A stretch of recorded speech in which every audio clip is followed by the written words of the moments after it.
Salve, salve, amigas, amigos e ouvintes do Estúdio Fluxo. Aqui quem fala é Bruno Torturra e a seguir mais um episódio de Disfluência, o nosso nada frequente podcast em que eu tenho conversas muito interessantes sobre o nosso nada fluente, nada simples cenário eleitoral de 2022. Eu estou aqui cercado de tico-ticos no mato, gravando essa introdução, então daí esse barulhinho agradável. Mas ontem eu tive o prazer de ter a conversa a seguir, que vocês vão escutar com o escritor, filósofo, com professor, músico e psicanalista Vladimir Safatli, que esse ano também é candidato a deputado federal pelo PSOL, pelo estado de São Paulo. Seu número é 5033. Essa é a terceira entrevista que eu faço com o Safatli. O nosso primeiro encontro foi em 2014, quando foi uma entrevista muito interessante em que ele nos avisou do que estava a caminho e pouca gente escutou. Ele já percebia a ascensão da extrema-direita com uma grande chance de viabilidade eleitoral. Dito e feito, cá estamos 8 anos depois. Safatli agora é candidato com uma fala não menos contundente, mas agora muito mais propositiva, já que ele está se oferecendo para ir para a linha de frente mesmo, e ir para Brasília no parlamento, estender o que ele considera os limites do possível na política. Na conversa a seguir, eu não vou me adiantar muito, não vou fazer muito resumo, porque ninguém mais articulado e interessante do que o próprio Safatli. Mas tem ali os eixos principais do que ele entende que um mandato parlamentar precisa representar hoje. A gente fala sobre os afetos que levaram a extrema-direita ao poder e impediram uma reação adequada do campo da esquerda. A gente fala de primeiro turno, a gente fala sobre os limites do governo Lula, a gente fala sobre o que nos espera a partir de 2023, possivelmente. A gente fala sobre sofrimento psíquico, sobre politização da depressão, a gente fala sobre muita coisa. A gente fala até sobre pizza ruim em Brasília. Então eu espero que vocês gostem de ouvir o Safatli, como eu sempre gosto de escutá-lo.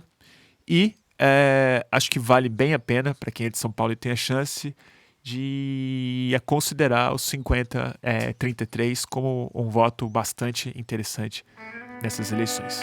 Então, com vocês, Vladimir Safatli.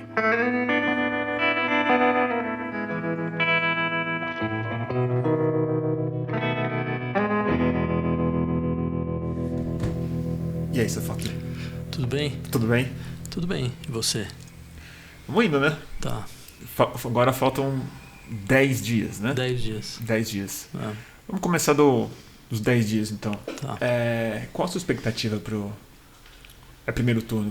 Você está confiante com essa sensação otimista que a gente sente no campo da esquerda agora? Que a gente fecha? Olha, eu temo que não. E acho até que seria bom a gente se preparar caso isso ocorra. Também acho. Porque acho que a extrema-direita normalmente tem muito voto não declarado, né?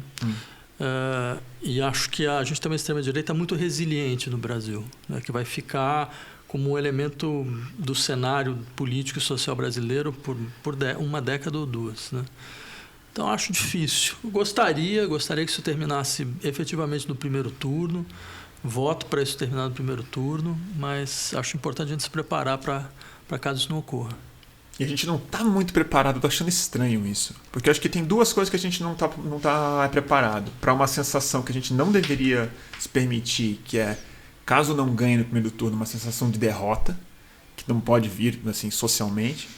Mas outra é que o Bolsonaro está insistindo no ponto que ele não vai reconhecer o resultado, está reforçando isso, e a gente parece que esqueceu que isso vai acontecer, que tem uma crise agendada e a gente não está preparado para ela também. Acho que nunca houve uma crônica da morte anunciada tão clara quanto essa. Já fazem meses que ele está indicando que não vai reconhecer, que vai criar confusão. E acho que tem várias formas de se criar confusão, né? depende muito do resultado eleitoral dele. Depende se ele consegue criar uma grande bancada, depende dos governadores que ele consegue fazer. Né? Então, se ele sentir que ele tem força para tanto, ele consegue mobilizar os setores das Forças Armadas que estão com ele, melhor, a Força Armada inteira está com ele, mas ele consegue desrecalcar esse processo. Eu não digo travar, talvez acho um pouco provável que ele trave, mas ele pode criar uma situação que é ingovernável, porque o governo já entra enfraquecido. É o que ele vai tentar, com certeza. Se vai conseguir ou não, é uma outra questão, mas que ele vai tentar, ele vai. Mas você está falando que o governo entra enfraquecido. A gente precisa ver até se entra, né? Eu acho assim, existem vários cenários, na verdade, né? Eu diria que o mais provável, caso a vitória realmente se configure, é que ele vai tentar enfraquecer o governo, né? Se ele fecha, por exemplo, ao que tudo indica, pelo menos os dados hoje, ele ganha em Minas Gerais, né? Pode ganhar no Rio, a chance é muito grande, né? E São Paulo vai ser uma batalha feroz, né? Que eu quero realmente acreditar que não vai acontecer o pior, né? Mas se ele fecha os 3 estados, ele trava o governo. Então, o que mostra, inclusive, a importância da eleição aqui, né? Impedir que esse triângulo se configure. A eleição do Estado, você do fala. Estado, Haddad versus Tarcísio versus Rodrigo. Acho que ganhou uma importância decisiva agora. É verdade isso. E, Safatli, a gente conversou em 2014. Foi na primeira entrevista que eu fiz com Tigo, foi logo depois que a sua candidatura ao governo de São Paulo ela foi retirada naquele imbróglio. E você fez uma previsão que muita gente acusava de paranoico, de exagerado, de dramático, de que o Brasil estava se encaminhando para o movimento de extrema-direita mesmo, né? E, infelizmente, você estava certo. Eu queria que você refletisse, na verdade, eu não estou fazendo uma pergunta muito objetiva, mas sobre o que você imagina que está nos esperando daqui para frente, em termos não só ideológico, mas dessa nova formação de um sujeito político no país. Então, eu devia ter aberto uma consultoria política na época, não podia ter ganho uma grana com isso aí. Não, mas agora já foi, né? O problema é que o seu cliente que provavelmente não teria muito, não ia querer ouvir, muito interesse em ouvir. Não, eu diria o seguinte, acho que existe uma configuração global no mundo que a política ela foi para os extremos. Isso é claro. Isso já é um processo que começou já desde o começo da década, desde a década de 10. Não? A gente já via isso, eu estava insistindo. A política foi para os extremos. Eu até lembrava de uma frase do Baudrillard, que o Baudrillard dizia: melhor morrer pelos extremos do que pelas extremidades. Né? Que era uma maneira de dizer, olha, quando a coisa vai para os extremos, você tem que ir para os extremos, né? Não tem como. E a extrema-direita, ela impôs uma radicalização do processo político e impôs de maneira muito bem sucedida, né? Ela hoje é o ator político mundial central, né? Porque ela define a agenda, ela organiza a pauta, certo? Ela mobiliza, ela bota a gente na rua, né? Então, só em lugares onde a esquerda conseguiu se radicalizar de uma maneira ou de outra, esse processo se contrabalanceou, né? Então, já faz muito tempo que eu insisto, não tem outra alternativa para a esquerda brasileira a não ser radicalizar suas pautas, radicalizar a sua posição e abrir mão dessa política conciliatória, que ela não tem nenhum resultado efetivo para a esquerda, certo? Isso se a esquerda não quiser desaparecer, como aconteceu em outros países. Na Itália, ela desapareceu dessa forma, do mesmo jeito que está acontecendo no Brasil. Eram grandes frentes contra o Berlusconi, né? Só que o Berlusconi, continuava, ia, voltava, e a esquerda dentro dessa frente não podia fazer nada mais do que deixar de ser esquerda, porque senão a frente quebrava. Até o momento que você não tinha mais esquerda. Um país que tinha, o maior partido comunista da Europa Ocidental, que tinha movimentos autonomistas extremamente fortes, né, que impuseram uma dinâmica de ruptura de 68 até 77, quase uma década, acabou hoje sem esquerda formal, né? Então eu temo que isso aconteça no Brasil mesmo. Estados Unidos também é semelhante o processo que está acontecendo lá. Apesar da vitória do Biden, é muito enfraquecido. Provavelmente ele perde as próximas eleições. Pois é. E você vê, o Trump é uma pessoa que não desapareceu do cenário. Não ele ainda é o centro da política americana. É o centro da política americana, exatamente. Não é o Biden. E todas as promessas que o Biden fez, ele não realizou. Ele prometeu um governo rooseveltiano, entendeu? Um governo de intervenção, né? Não conseguiu passar uma medida, passar nada, absolutamente nada. Porque é óbvio, dentro desse modelo, bem, primeiro eu sempre duvidei muito das reais intenções dele, né? Tem uma análise muito interessante do Wolfgang Streeck, quando o Biden começa a fazer isso, o Streeck fala, olha, bem, até agora é só palavras. O governo Obama também fez uma série de discursos lindos, maravilhosos. O governo Obama, e quando a gente foi ver o resultado, você bota na frigideira, não sobra muita coisa, né? Então, eu acho que isso mostra um pouco um tipo de limite dessa política, né? E o limite de uma esquerda que aposta nessa política, que se associa a ela, né? Agora, a situação brasileira tem, de fato, um componente muito mais dramático, que você tem um governo Bolsonaro que você tem que tirar custo o que custar, né? Então, eu falei em várias circunstâncias que votava em Lula no primeiro turno, mesmo tendo milhões de críticas, né? E, na verdade, votava em qualquer um. Se fosse o João Dória que podia ganhar, então é o João Dória que a gente vota. Não tem muito... Porque não há nada comparável ao Bolsonaro. Absolutamente nada. Porque... Até o Ciro Gomes a gente votava. Até o Ciro Gomes. Alguém tem que explicar isso para o Ciro Gomes, né? Explicar, olha, você não faz essa comparação em hipótese alguma. Você está fazendo um desserviço à política brasileira, fazendo uma comparação dessa natureza. Porque o Bolsonaro não é só o Bolsonaro. O Bolsonaro é a história do fascismo brasileiro que volta, né? Bolsonaro é o lema integralista que volta nas assinaturas do governo. Bolsonaro é a história da violência da sociedade colonial brasileira que volta desrecalcada. Bolsonaro é tudo que é de pior no Brasil que consegue se configurar de uma vez por todas como um modo, como um projeto de sociedade, né? Então, dito isso, eu acho que, realizado isso, a gente ainda vai ter um segundo problema, né? Que o governo Lula ele vai nascer meio travado, ele nasce travado, né? E acho importante a gente entender isso, né? E acho que ele nasce travado porque o modelo de aliança que o Lula tenta impor não tem mais respaldo na sociedade, não tem lastro social. Mas, ao mesmo tempo, ele parece ser o único na mesa, né? Ele é o único na mesa. Você tem toda a razão. E esse é o problema, na verdade, né? Porque você não consegue impor uma ruptura no sistema eleitoral brasileiro para ganhar um voto majoritário com uma sociedade tão radicalizada. E agora não tem nem o que fazer. Assim, já há tempos não havia muito o que fazer, a não ser se juntar exatamente para tentar evitar o pior, né? E o que tem a ser feito? Então, eu acho que há duas coisas aí, né? Bem, primeiro, eu teria adorado que a esquerda tivesse conseguido fazer uma autocrítica nesses anos, né? Nesses últimos 4 anos, né? A gente tivesse pensado o que foi nosso modelo conciliatório, nosso modelo de desenvolvimento, nosso modelo extrativista também, porque era uma associação com o agronegócio, era uma associação com setores econômicos muito problemáticos, né? Que chama de commodity, no fim das contas, é só extrativismo dos moldes o mais violento. Sempre, né? O mais violento. Ou seja, transformar o Brasil num fazendão de soja, de milho, de cana, é uma coisa da ordem mesmo da destruição mais profunda do que pode ser as possibilidades de se viver no Brasil, né? A gente chegou nesse paradoxo. É um país, é a fazenda do mundo, né? E 33 milhões de pessoas morrendo de fome. Porque você não tem uma economia, uma agricultura voltada à soberania alimentar, né? Então, acho que, como não foi feito isso, né, acho que agora o que resta é a esquerda ela precisa ter uma bancada de esquerda mesmo, né? Eu acho que é importante uma oposição de esquerda, né? Até para esse governo, assim, uma oposição que não é uma oposição frontal, porque, claro, ninguém aqui é suicida, né? Mas é uma oposição clara, né? Ou seja, que permite o direito de partilha. Permite a esquerda falar, não, isso a gente apoia, isso aqui nem conte conosco, né?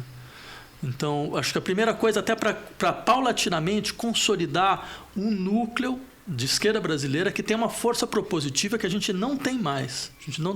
Né? Eu acho que esse é um elemento decisivo. Quer dizer, e força propositiva não significa só palavras e propostas, não, é um horizonte que você cria para a sociedade, que você coloca em circulação esse horizonte de novo, para que a sociedade seja capaz de ter a força, certo? De entrar em movimento. Né? Entrar em movimento em direção a alguma coisa que ela quer realizar. Né? Então, não desejo mesmo. Exatamente. Né? Desejo mesmo. É algo que a gente, sei lá, veja a época da ditadura militar, que era uma época ainda mais violenta do que agora. Né? Por que as pessoas tinham menos medo do que agora? porque elas tinham um horizonte de expectativa. Elas sabiam mais ou menos onde elas queriam ir. Né? Elas acreditavam que elas eram portadoras de um processo histórico, que a gente ia conseguir criar uma sociedade democrática, igualitária no Brasil. E isso dava força para as pessoas. Tinha uma promessa mesmo. Né? Tinha uma a política não funciona sem isso. Né? E não funciona só no medo. Eu escrevi um livro exatamente por imaginar sobre isso, porque sentindo que a sociedade brasileira estava passando por isso. Né? E hoje a gente tem uma esquerda que ela funciona na base do medo, em larga medida. O circuito dos afetos, né? Foi. Ótimo livro esse também. Porque, de fato, a gente está junto porque a gente tem medo do Bolsonaro. Né? É isso que nos unifica. Né? Então, acho que assim, essa seria a primeira coisa, ter uma oposição consciente, né? Uma oposição consciente eu chamo oposição que faz o direito de partilha. Né? Essa é que eu acho importante. E o segundo é entender que a gente tem que estar preparado porque a gente vai ter crise daqui para frente. A gente vai ter crise. Né? A gente entrou num processo de degradação econômica brutal. Absolutamente brutal. Que também isso não está sendo muito discutido. Não está sendo muito falado. Não tem um plano econômico na mesa. Né? Eu vi hoje o Meirelles lá, que foi lá, falando, não, é verdade. Para sair chamaram daqui, o Meirelles. Né? Chamaram o Meirelles, claro. Esse sujeito é fantástico, né? Toda hora incrível, que você... né? O Delfim Neto de hoje em dia. Você falou bem, é o Delfim Neto versão 2.0. Né? Exatamente. E veio com aquela velha história, lá daí de sempre. Não, tem que privatizar mais, né? Tem que estabelecer enxugar gasto. Tal. Ou seja, você está vendo os pacientes morrendo, né? De inanição e tem a coragem de falar um absurdo desse. Então, acho assim, dentro desse horizonte, é importante a esquerda ela não só entender que uma crise virá, mas que essa crise ela vai cair nas nossas costas. Certo? É importante não deixar acontecer o que aconteceu em 2013 de novo. Né? Foi o quê? Que foi quando você teve uma explosão de insatisfação social no Brasil e a esquerda ficou completamente muda. Ela não sabia o que fazer. Não sabia o que fazer. Até o ponto totalmente absurdo de falar que aquilo lá foi o prenúncio do fascismo brasileiro. Né? E de falar que foi pago pela CIA também. Esse pago pela CIA é o que eu mais gosto. É o que eu mais gosto também. Já falando que eu estava na folha de pagamento da CIA, porque eu fazia transmissão ao vivo na rua e que não tinha tecnologia no país para ser feito e que eu estava fazendo com tecnologia americana. Mas como é que você fez um negócio desse, cara? Pois é, também queria... Eu ainda estou esperando o cheque. Meu green card, estou esperando meu think tank. Eu vi isso também. Eu vi histórias impagáveis que o Erdogan tinha falado pro Lula, que de fato era uma coisa da CIA e tal. O Erdogan... A Dilma escutou isso do Putin também. Do Putin, pra você ver que são pessoas realmente absolutamente confiáveis. Que sabem tudo. Pode vender um carro para esse pessoal. Que sabe tudo a respeito de rua, né? Sim, de autonomismo. Pois é, Rídio, que a gente estava na rua nesse momento. Eu lembro, você estava em 2000. A gente sabe muito bem o que aconteceu, que não tem nada a ver com isso. O que aconteceu foi que a esquerda conseguiu perder uma das maiores oportunidades que ela teve no Brasil. De impor um processo efetivo de ruptura e transformação. Né? E aquela coisa, não é a primeira vez que o movimento social espontâneo de massa, porque isso existe, né? Tem gente que tirou essa ideia de espontaneidade das ruas do horizonte, mas isso existe. Não é a primeira vez que um movimento como esse começa de forma transformadora e termina de forma reacionária. Marx, no mundo inteiro. Marx escreveu um livro inteiro, 18 do Brumário, para falar exatamente desse processo. Como é que você começa uma revolução social em 1848 e termina no Napoleão III. Então, quem é de esquerda deveria saber disso sem espanto algum. Né? E eu acho que a gente corre esse risco. Por quê? Se você tem um núcleo de oposição que vai ser forte do Bolsonaro, né? Você tem o setor do agronegócio e do sistema financeiro brasileiro que ganharam horrores nesse governo. Né?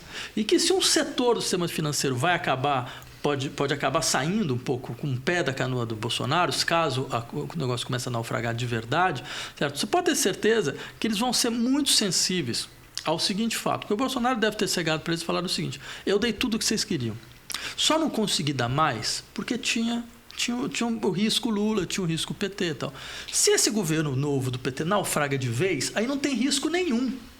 Então, você acha que num processo de crise, o que o setor hegemônico da economia nacional vai fazer? O que o agronegócio vai fazer? O que o setor financeiro vai fazer? Vai correr para onde? Né? Vai correr para onde? vai querer E desestabilizar se não quem? tem mais os tucanos também, já há muito tempo Acabou. não tem isso, né? Acabou, Não exatamente. tem mais a centro-direita brasileira. Não tem. É. Isso aí já foi. Mas Agradeço o Dória por isso. ele realmente fez isso, né? Porra. É um cara que ele arruinou o PSDB e me vacinou. Só tenho a agradecer. Não, vamos inaugurar uma estátua equestre pro cara, né? Com certeza, né? Mas inacreditável, né? Porque o herdeiro do golpe de 16 era o Alckmin, né? Era o Alckmin. Era o Alckmin. Era o cara exatamente. na fila, prontinho pra assumir. O Aécio se queimou com aquela história. O Aécio não tinha. Acho que não era a vez do Aécio Neves. E tanto é que o Alckmin foi o candidato. Mas junho, né? A gente falou dessa reversão que aconteceu. Aconteceu no Occupy, de certa forma, aconteceu no Egito, aconteceu em todos os lugares que houve essas revoluções. A troco de que você acha que isso aconteceu? Porque eu tenho a sensação de que a gente faz uma análise política muito correta sobre os processos de insatisfação social que estavam no mundo inteiro e tal. Mas eu acho que a gente observa pouco o efeito da mudança na comunicação e na formação de um sujeito digital novo que virou o cidadão principal. Eu acho que junho e as primaveras todas têm muito mais a ver com isso, na verdade. Com a sensação de um novo... do perfil, na verdade. Como uma entidade política muito decisiva e que tem dentro dela não só capacidade de convocação, mas um elemento muito narcísico também. De uma participação que era muito imediatista, muito na performance, muito na imagem. E o pouco que eu participei dos movimentos era muito claro algo que eu achava que era o germe do problema ali, que era uma repulsa à organização e aos processos chatos de construção política. Eu acho que essa é uma tendência com a qual a gente teve que lidar, né? Tem uma pesquisadora do Rio, Clarice Gurgel, que ela fez uma coisa uma vez que me chamou muita atenção, que aproximar esse tipo de ativismo da noção psicanalítica de acting out, né? Acting out é quando você imaginariamente faz alguma coisa, não imaginariamente na sua imaginação, mas você faz alguma coisa visualmente, né? Então, por exemplo, você fala, eu quero me integrar a alguma coisa, eu quero absorver alguma coisa. Então, eu dou uma resposta imaginária. Eu literalmente como alguma coisa, né? Entendo. Então, ou seja, é quase como se você fizesse é um tipo de manifestação que tem esse risco de virar uma coisa completamente gestualizada, né? É o ir para a rua, né? É ocupar um espaço, né? Porque a questão da organização ela não é colocada, né? Só que eu acho que paulatinamente essa questão foi sendo posta por um processo insurrecional que girou no mundo desde os Occupy, desde 2008 até hoje. Eu diria que existe uma sequência de insurreições na história mundial, né? Que vai terminar atualmente, que terminou no estalido chileno, né? Por quê? E terminou na América Latina, por enquanto, né?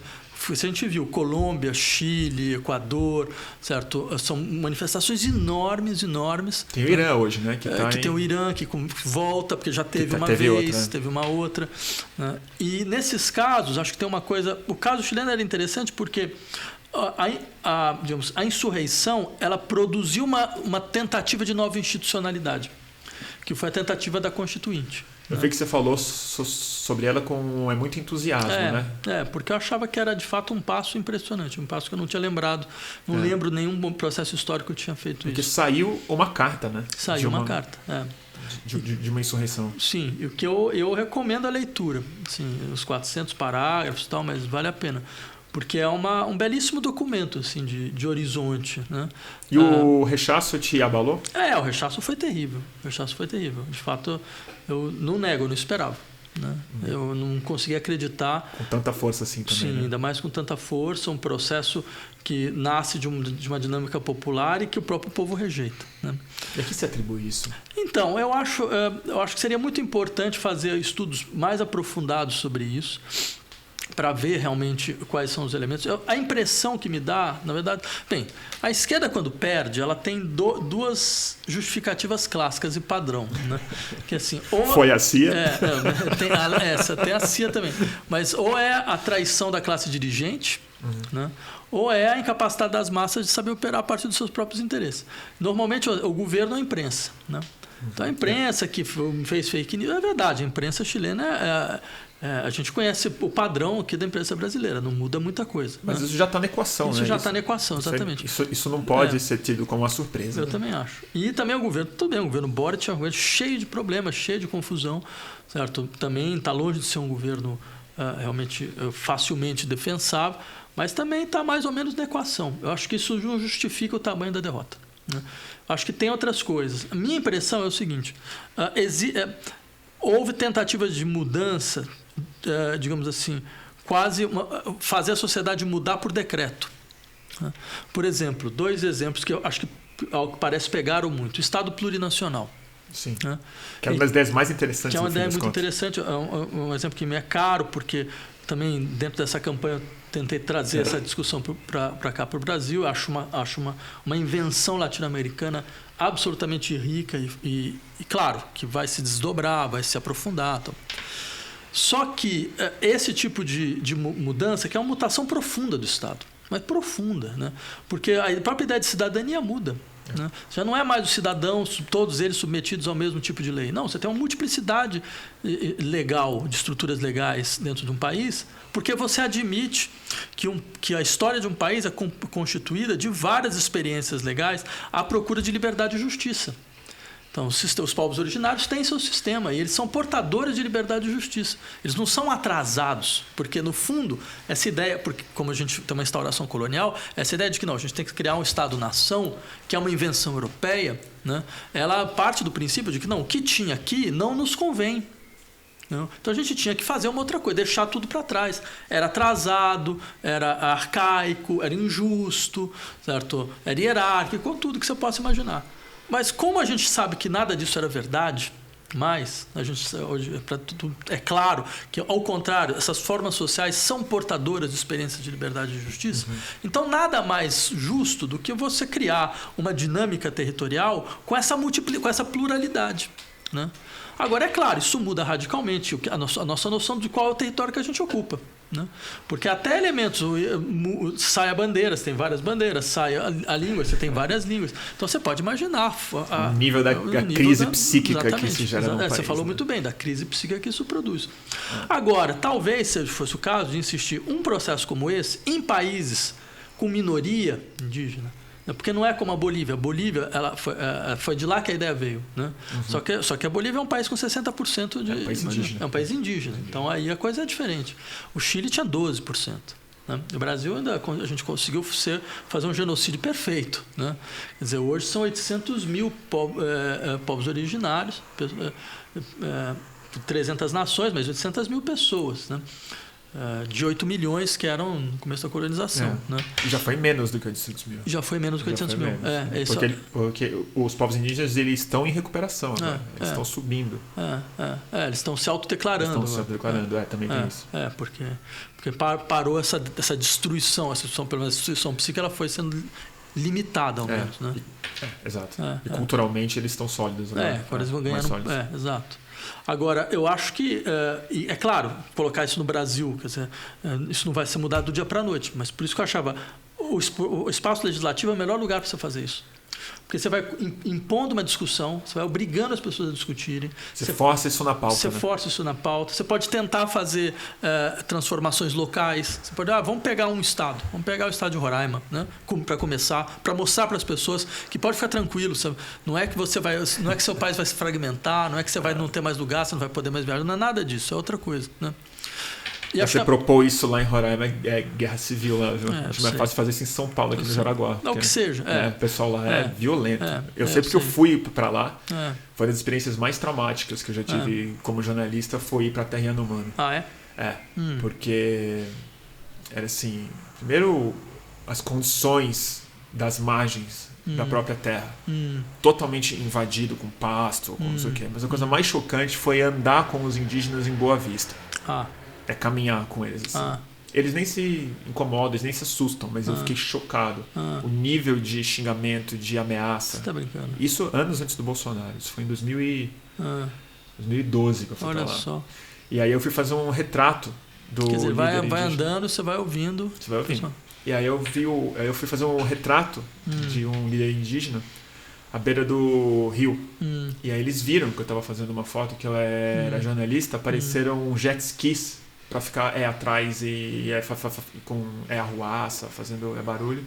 E ele nem se incomodou, assim, falou, não, eles fazem sempre isso. Tá brincando. Porque eles entendem que o território é deles, que eles ganharam. E é bem o que você falou, assim, é uma ideia muito arcaica de que eles estão antes no processo histórico, né? De que a gente está na frente. O Bolsonaro é esse cara, ele sempre fala isso, né? Que um dia eles vão ser gente Eles como também nós, querem né? ser como a gente. Querem ser como a gente. E isso é muito antes do Bolsonaro. Não, eu acho que isso aí é um elemento constituinte da história brasileira, inclusive o discurso crítico nacional também tem lá seu quinhão de responsabilidade nisso. Né? Eu lembro, eu escrevi um livro sobre música e tal, que vai sair agora, e tem um trecho que eu peguei do Mário Pedrosa, não é sobre música, mas eu acho que eu falo do Mário Pedrosa, que é simplesmente o maior crítico de arte que a gente já teve. Isso é indiscutível, absolutamente indiscutível. Né?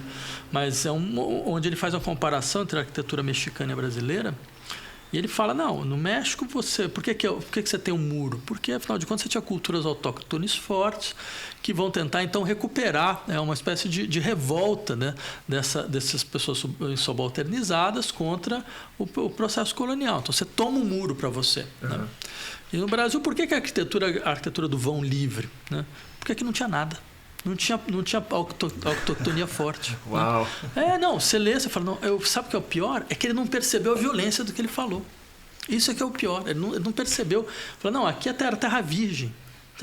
Todas essas metáforas da terra virgem, do espaço vazio, certo? Do povo que não se constitui como Estado. Então, quer dizer que você não tem uma... O novo mundo mesmo, né? Não tinha nada exatamente. Um mundo a ser construído aqui. Então, a gente ainda é legatário, a gente é tributário disso, né? Que faz com que existe um processo de apagamento, né? Mas absolutamente brutal, que passa pela ideia de progresso.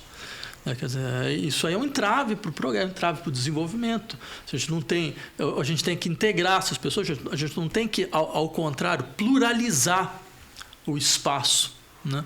Que não tem nada a ver com integração. Você pluraliza, faz então com que essas experiências elas tenham força de intervenção. Esses povos são povos, digamos, produtores de futuro.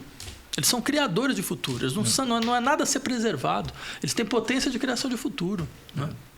Então, tem esse livro que saiu agora, né, do David Graeber e do Wengrow, que é um compilado de histórias inacreditáveis, muito documentadas, muito bem articuladas, que é inacreditável como o ser humano era basicamente uma espécie que tinha experimentalismos no convívio social, nas regras, nas leis, na sazonalidade, que esse livro é a fantástico. gente cristalizou, né, como uma verdade. Isso é democracia, isso é o percurso da história. Né? O capítulo que eu mais gosto é um capítulo onde ele fala do Candiorarque. É o começo do livro. É bem no começo, exatamente. Isso é muito revolucionário. Né? Onde ele fala, olha, o que acontece quando os jesuítas chegam na América no século XVII e começam a perceber que os povos ameríndios eram mais livres do que os povos europeus. Né? Quer dizer, o tipo de impacto que isso gera, inclusive para a filosofia política europeia. Você vai ter que explicar, então, peraí, se eles são mais livres, o que a gente está fazendo com as nossas... Por que a gente está aqui com as nossas instituições? Qual que é o sentido disso? Aí você cria os mitos do estado de natureza, da liberdade que não tem segurança, não tem aparato jurídico, certo? Que é o de regime da força. Que você está próximo dos animais, na verdade. Você vive em harmonia com a natureza e não que eles tenham um sistema de organização social superior. Né? E o que é interessante do livro do Graeber é exatamente dizer, não, mas eram sociedades de altíssima argumentação racional. Porque como a autoridade ela só era seguida se você convencesse as pessoas, e ele pega os relatos dos jesuítas, falando, dias e dias de deliberação. De deliberação, até dentro do interior da família, quer dizer, os filhos tinham que ser convencidos pelos pais. Né? Então, tem uma passagem que eu acho fantástica, que ele fala, que um jesuíta fala, não, o nível médio de argumentação de um ameríndio é infinitamente superior ao nível de um francês. De capacidade de argumentação. Né? Tem uma outra que eu fiquei muito chocado no livro, que é a reação dos indígenas quando eles descobrem que tem pobre na Europa. Que tem gente que passa fome, que mora na rua. Mas como assim? O que vocês... Tipo, mas qual é o sentido disso? Como é que vocês fazem algo assim e tal? E outra que eu acho que deve ser uma coisa que deve ter te impactado muito, até pela sua coisa de extinção da polícia militar, que eram algumas aldeias, alguns povos que tinham um regime rotativo de quem era a polícia. Então, se você fosse muito autoritário, muito violento na sua gestão, na próxima você ia ser o policiado. Então, se tinha meses que as pessoas tinham uma função de polícia e depois gira para não ter autoridade fixa, para não ter o cargo de monopólio da violência. Não, você percebe que a tecnologia social... Muito... E pra gente isso soa mais radical que ficção científica.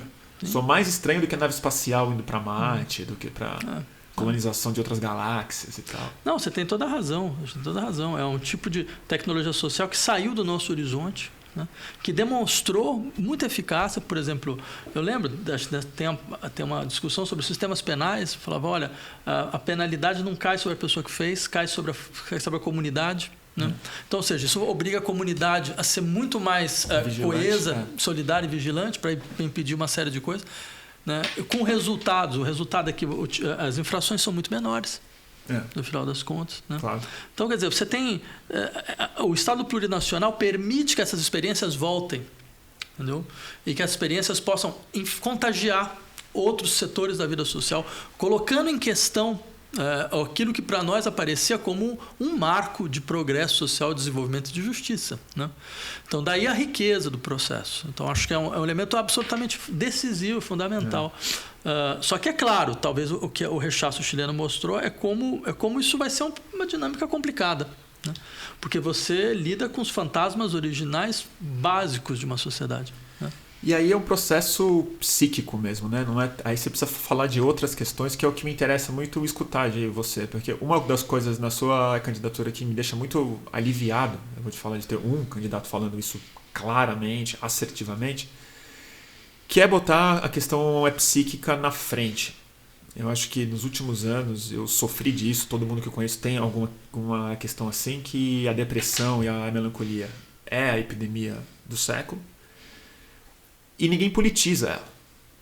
Ela é tratada como uma mazela, como uma doença, como algo que acontece porque as pessoas estão muito ocupadas, ou muito estressadas, ou não fazem esporte, alguma coisa assim, mas é nitidamente a produção de um sujeito psíquico e joga tudo nas costas do indivíduo, exatamente. Do indivíduo e de um pobre terapeuta que vai ter que ouvir isso e achar que ele vai ter que resolver, vai ter que dar uma saída.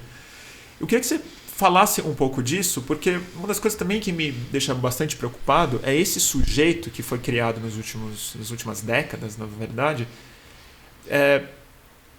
Ele se radicalizou para a direita, possivelmente não porque a direita foi mais astuta do que a esquerda, mas porque é para onde a força social está o levando, a força econômica, a força política está o levando. Essa segunda questão, acho que é uma questão bem complexa, acho que seria interessante mesmo a gente discutir, porque acho que tem coisas que o Brasil mostra também. Agora, sobre esse problema do sofrimento psíquico como um problema político, bem, é um dos eixos das minhas pesquisas há mais de 20 anos. Né? Insistir nas dinâmicas sociais do sofrimento psíquico. Né?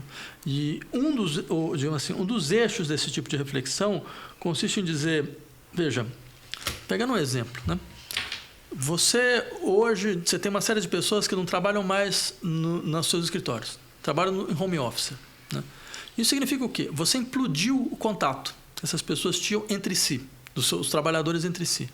O contato agora é extremamente instrumental. Você está isolado na tua casa, você está trabalhando dentro da sua casa. Se você tem filho ou filha, quer dizer, você ainda tem isso, quer dizer, fica o filho passando a todo momento. Certo? Você não consegue ter o seu espaço. Se você tem um marido também que trabalha, ou uma mulher que também trabalha dentro de casa, quer dizer, você está lá direto, você não consegue mais respirar um pouco. Né? Então, ou seja, todas as tensões normais de um processo de relação, elas tendem a se duplicar, triplicar. Você, dentro do processo de desenvolvimento capitalista, ele foi capaz de desenvolver uma destruição psíquica tal que, por exemplo, há 60 anos atrás, você morava numa casa maior. Então, você tinha espaço de circulação, você tinha um jardim, hoje não, você está num cubículo. né? Aí, antes, você tinha 4, 5 filhos. Então, sei lá, o filho sai, você vai, você tem um outro, você desenvolve outras relações, tal, você tem relações mais plurais. Hoje é impossível você ter 4, 5 filhos. Você tem um no máximo, estourando, né? Então, ou seja, você vai implodindo o espaço o espaço de vivência das pessoas, cada vez menor. Você vai implodindo a estrutura das relações, também cada vez menor. E agora você acabou de implodir um espaço de trabalho também, então não tem mais. Você está esperando o quê das pessoas? Você acha que as pessoas vão entrar em colapso? Você percebe? E depois jogar isso nas costas dos indivíduos, na conta da sua incapacidade individual de amar, qualquer coisa parecida que seja isso, você na conta dos seus problemas individuais com sua família, isso é uma coisa completamente de uma imoralidade absoluta. Além do que, é clinicamente falso. É só clinicamente falso. Certo? A pessoa está lá reclamando do trabalho, não é porque ela está projetando a estrutura da família do trabalho, muitas vezes é porque o trabalho é efetivamente insuportável. Certo? E ela não está sabendo como lidar com esse tipo de situação. Né? Então, isso para dizer, o Brasil é um país hoje que 13,5% da sua população foi diagnosticada com depressão. Diagnosticada. Imagina o tamanho do problema. Então, você imagina o tamanho do problema. Imagina quantas pessoas não foram atrás de um diagnóstico. Né? É o país que tem o maior nível de transtorno de ansiedade do mundo, segundo a OMS.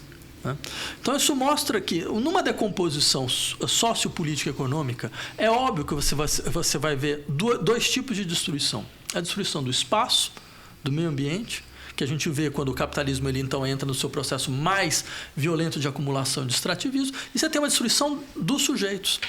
Isso é uma destruição psíquica das pessoas, né? Que é o que a gente está vendo agora.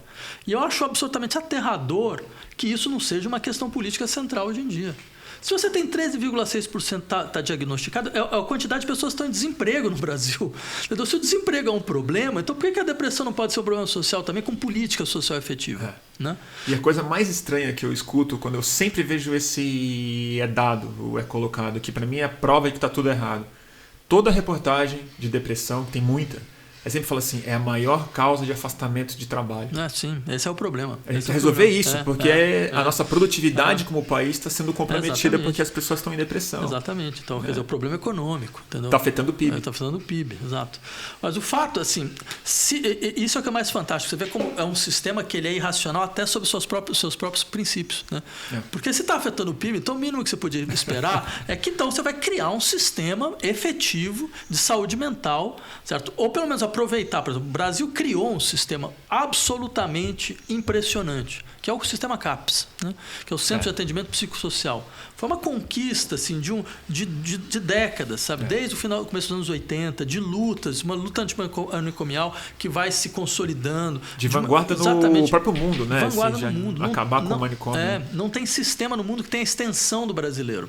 Né? Você pode ver, teve a Lei Basaglia dos anos 70 na Itália, certo? Você tem a psiquiatria de setor na França, mas assim, do tamanho do brasileiro e com a profundidade que o brasileiro teve, articulando assistência social, escuta clínica, certo? É só o Brasil.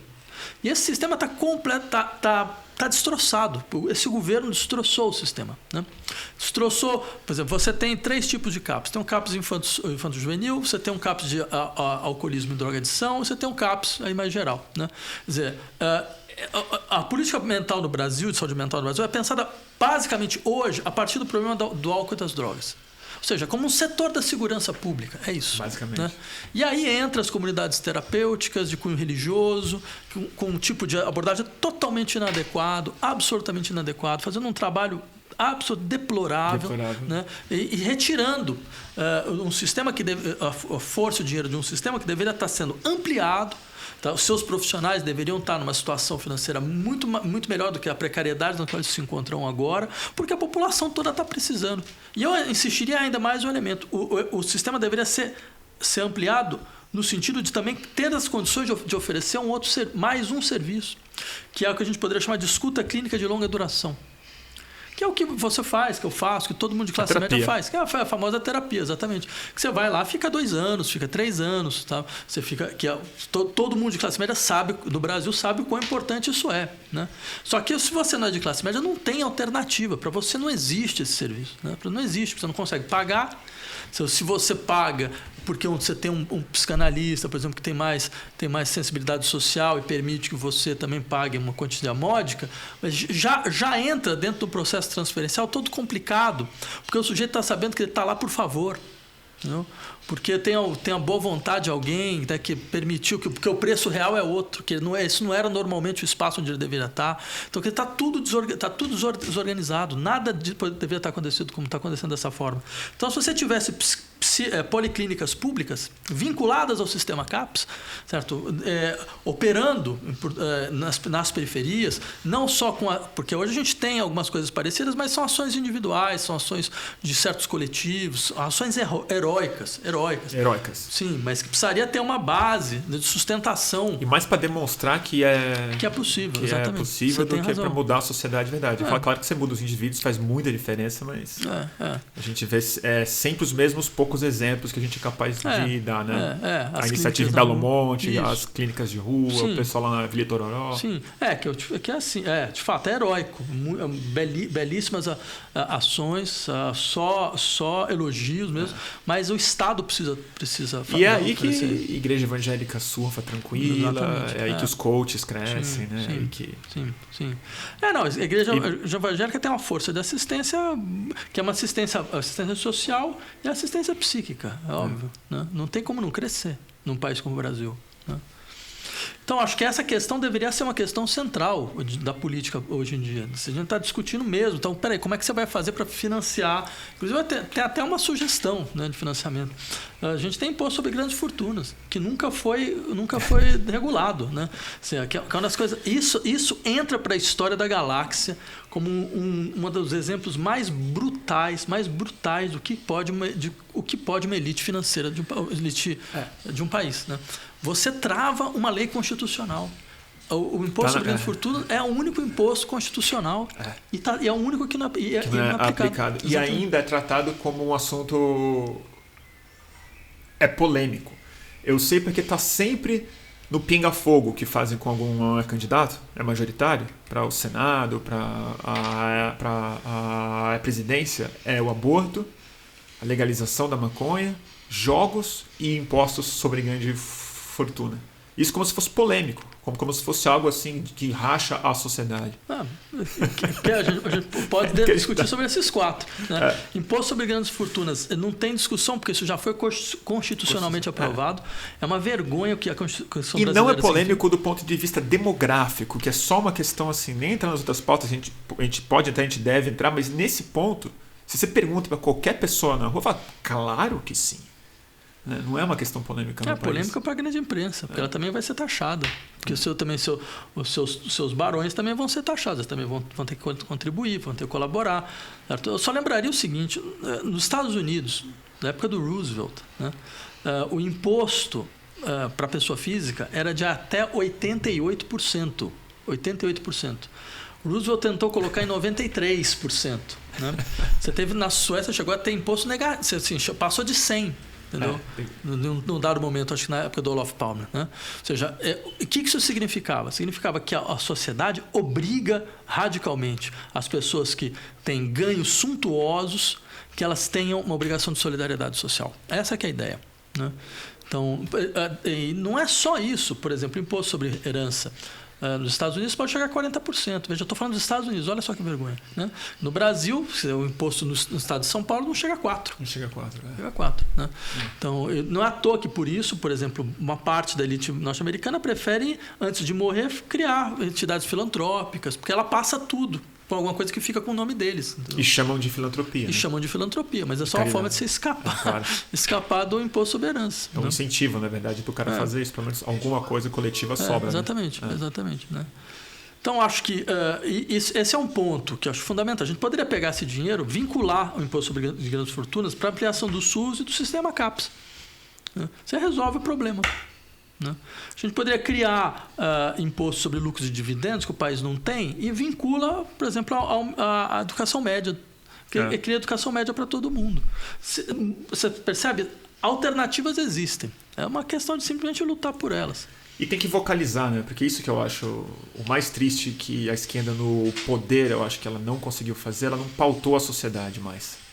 Eles abdicaram o papel de liderança social e assumiram só o de papel de governo mesmo, que foi um grande erro, porque eu não sinto que houve uma politização mínima nos anos em que a esquerda teve o púlpito, no fim das contas, de explicar para as pessoas o que significava o imposto que estavam tentando passar. Eu acho que é um paradoxo, a gente poderia chamar de paradoxo da social-democracia, que é mais ou menos o seguinte: por exemplo, nesse país de social-democracia nos últimos 30 anos, tinha sempre a questão do voto de imigrante. A princípio, todo mundo era a favor do voto de imigrante, né? Mas não era o momento, não era adequado, né? Então agora não dá, mais para frente não dá. Aí foi cada vez menos saindo da pauta. Hoje já ninguém mais coloca essa questão, né? Porque a extrema-direita pauta de outra forma, né? Então, ou seja, exatamente por essa capitulação contínua, eles não queriam explicitar o que era a verdade. A verdade é, eles não queriam o voto de imigrante, pura e simplesmente, eles não queriam. Entendeu? Eu diria, essa esquerda que faz esse tipo de jogo, ela deveria, ao menos, sabe, ter a honestidade de falar: nós não queremos o imposto sobre grandes fortunas. Porque se a gente quisesse, a gente teria tentado. Entendeu? Simplesmente. Mas acha que não quer mesmo? Não, eu acho. Acho porque primeiro vai dar muita tensão entre pessoas que fazem parte do consórcio de governo de esquerda, isso é, né? E inclusive setores da esquerda que também subiram, foram junto, entraram. Então hoje tem grandes fortunas. Também entendeu? Ficaram bem ricos. Né? Advogados que têm grandes fortunas e que também, por que você vai ter que contribuir? Né? É melhor você pegar um avião e ir embora. Né? Então, acho, todas as outras questões que você listou também são mais ou menos, para mim, é mais ou menos o mesmo tipo de lógica. Bem, aborto, a esquerda não quer. Porque se ela quisesse, ela teria tentado. A legalização das drogas é a mesma coisa. Né? Mas aí você não acha que é por medo mesmo? Não. Essas pautas específicas? Não. Até porque essas pautas, elas mobilizam. Olha como um dos setores que sustenta o governo argentino hoje, que é o governo enfraquecido, são as feministas. Com certeza. E sustenta com toda a força. Isso porque eles entregaram, né? Porque eles entregaram alguma coisa. Exatamente. Então você percebe, você criou uma base. É como os pobres com o Lula, Exato. No fim das contas, né? Ele entregou algo. Pouco que seja, mas ele entregou. É uma base que vai com você até o fim. Então é uma questão simplesmente de inteligência política, né? Porque assim. É claro, o país não tem maioria para isso. O país não tem maioria para nada. Não é assim que funciona a política. A maioria você cria. Entendeu? Você vai, apresenta a lei uma primeira vez, você perde, mas coloca a discussão em movimento, você utiliza a sua capacidade de articulação, de mobilização, de debate, vai criando uma maioria. Na França não existia maioria para votar contra a lei, contra a pena de morte. Não existia. O Mitterrand impôs a abolição da pena de morte contra a maioria da população francesa. E olha, a gente está falando do social-democrata, entendeu? Quer dizer, ele impôs, pura e simplesmente, não queria saber se tinha ou se não tinha maioria. Hoje, a maioria a favor da abolição da pena de morte é absoluta na França, né? Ou seja, ele foi na frente do processo, ele forçou o processo, né? Ele deu um exemplo do que é ação política quando você está no governo. Ação política é isso. Você vai forçar a sociedade aí onde ela não quer ir, né? Você vai abrir espaço. Então, foi isso que o Bolsonaro fez. E foi isso que o Bolsonaro fez. Com toda a burrice dele, né? Com toda a incompetência e a incapacidade dele, o cara fez exatamente isso. Ele fez o impossível possível e majoritário. Se tornar possível. Você tem toda a razão. E ganhar uma eleição majoritária quase no primeiro turno. E tá aí, mesmo se perder, não vai ser derrotado. Mas você acha que ele vai preso? A gente tem essa obrigação, né? Eu acho o mínimo. Você quer saber? Eu acho o mínimo. Eu acho o mínimo. Eu acho ainda no campo da impunidade, mas é o que dá. Eu faço parte da Comissão Arnes de Direitos Humanos, sou um dos membros fundadores da Comissão Arnes. A gente entrou com um pedido no Tribunal Penal Internacional de julgamento do Bolsonaro por genocídio indígena diante da pandemia. Eu acho que ele tem que ser julgado por crimes como esse, inclusive, né? A gente recebe todo mês dossiês sobre chacinas policiais que não dão em nada, não tem nenhum julgamento. Por exemplo, eu acompanhei a chacina do Morro do Falê, né? Que tem aquela que teve 17 pessoas mortas a faca pela polícia, né? Ninguém foi julgado, não teve julgamento. Teve carro que o cara morreu sufocado, Sim. filmado no Jornal Nacional, o país ficou em choque, todos os policiais estão soltos ainda. Ele, Bolsonaro, pessoa, é diretamente responsável por isso. Diretamente responsável. Enquanto presidente da República, ele é diretamente responsável por esse tipo de ação policial, pela generalização da ação policial, pelo tipo de incentivo que ele deu. Se você tem policiais que pegam um carro que estava completamente, que não tinha nada a ver com a ação, dão 81 tiros do carro, como aconteceu há uns 2, 3 anos atrás no Rio de Janeiro. Né? No Braga Neto. Exatamente. Era o interventor. Exatamente. 81 tiros. Não só ninguém foi julgado, como ele falou, não, a polícia o exército não comete chacina. Isso é normal. Isso é normal. Quando ele fala que isso é normal, ele legitima isso.